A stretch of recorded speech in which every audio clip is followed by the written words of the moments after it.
இன்றைய தேதிக்கு இப்போ நீங்க சொல்றது போல ஒரு கார்ப்பரேட் வாழ்க்கையில எல்லாம் இருக்கக்கூடிய மனிதர்கள் ஒன்ஸ் இன் வைல் ஒரு வெக்கேஷன் அப்படின்ற ஒரு இருக்கிறாங்க. வெக்கேஷன் எப்படி போறாங்கன்னா ரொம்ப முக்கியம். வெக்கேஷன் எப்படின்னா திரும்பி கும்பலா தான் போறாங்க. திரும்பியும் 10 பேர், திரும்பியும் 15 பேர். அங்க போனா நைட் ஆனா கும்பல் அடிக்கிறது, திரும்பி டான்ஸ் போட்டு பாடுறது, ஆடுறது, இப்படிதான் இருக்க முடிய சாலிட்யூட் தேவைப்படுது. நான் அது ரொம்ப ரொம்ப முக்கியமான ஒரு விஷயம். நான் சொல்றது லோன்லினஸ் சொல்லல, நான் வந்து அலோன் சொல்லல. அதாவது சாலிட்யூட் தேவைப்படுது.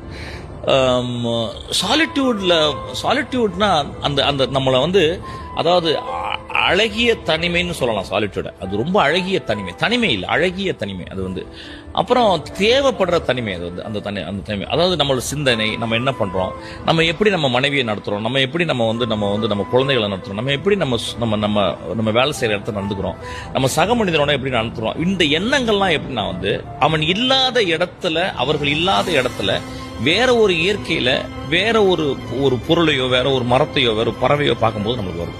அப்புறம் ரொம்ப ரொம்ப முக்கியமான ரொம்ப உணர்வு என்னன்னு கேட்டீங்கன்னா, நம்ம இந்த மாதிரி லேண்ட்ஸ்கேப்ல போகும்போது நம்மளுக்குள்ள இருக்க அழகுணர்ச்சி வந்து அதிகமாகிட்டே இருக்கு. நம்மளுக்குள்ள இருக்க aesthetic sensibility it is actually coming up. அந்த ஈஸ்தட்டிக் சென்சிபிலிட்டி நம்மளுக்கு இல்ல அப்படின்னா வந்து இப்போ ஒரு குழந்தை சிரிக்கும் போது நம்ம உடனே சிரிக்கணும். ஏன் சிரிக்கணும்னா இமீடியட்டா நம்மளுக்கு தெரியுது, அது ஒரு கிரேட்டஸ்ட் பிளஷர் நம்மளுக்கு இருக்கு, பெரிய ஜாய் இருக்கு. அப்புறம் யாரோ ஒருத்தர் வந்து நம்மளுக்கு ஏதோ உதவி செய்யும் போது சும்மா அப்படி உட்காந்து அவர் நன்றியா அப்படின்னு சொல்லும் போது அதை நம்ம பார்க்கிறோம். அப்புறம் ஒரு அம்மா வந்து என்னம்மா நல்லா இருக்கீங்களான்னு ஒரு பூக்காரமா சொல்லும் போது நம்ம மனசு. ஸோ இந்த மாதிரி சின்ன சின்ன ஏரியாக்களை நம்ம அங்க இருக்கும்போது நம்ம கடந்து போயிடுறோம்.